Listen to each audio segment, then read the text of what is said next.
So I consider President Trump's remarks to be insulting and frankly appalling. And I'm not surprised they've caused such hurt to the loved ones of those who were killed or injured, and in fact, across the country.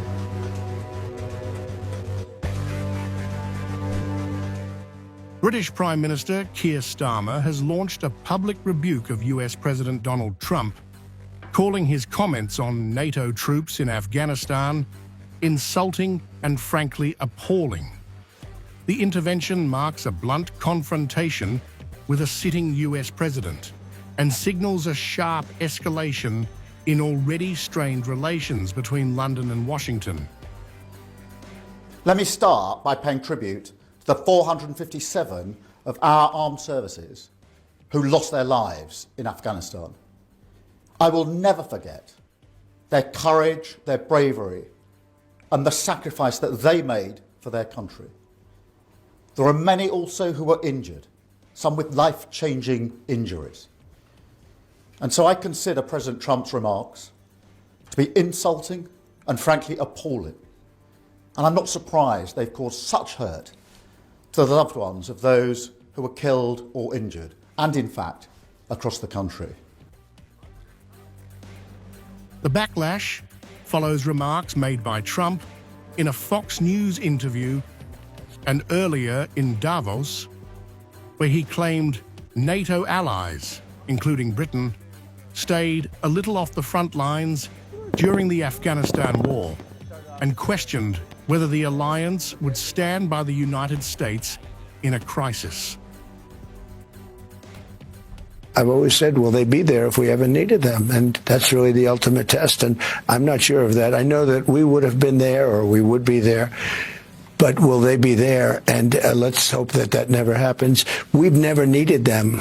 We have never really asked anything of them. You know, they'll say they sent some troops to Afghanistan or this or that, and they did. They stayed a little back, a little off the front lines. But we've been very good to Europe and to many other countries. And, you know, now under my administration, that began because we had a very successful first term. That began then, but it has to be a two-way street. And it's been a two-way street, much more so, and now it's really been a two-way street. Starmer said the remarks had caused deep hurt to families of British soldiers killed and injured in the conflict. Paying tribute to the 457 UK service personnel who died in Afghanistan, the Prime Minister said he would never forget their courage and sacrifice, adding that Trump's words crossed a moral line. Asked whether Trump should apologise, Starmer stopped short of a direct demand, but said, "If I had misspoken in that way, I would certainly apologise." He stressed the importance of the UK-US security relationship, saying British troops fought alongside Americans for shared values and freedom. Trump's comments triggered condemnation across Britain's political spectrum. Conservative leader Kemi Badenoch called them flat-out nonsense, while Reform UK leader Nigel Farage said Trump was wrong.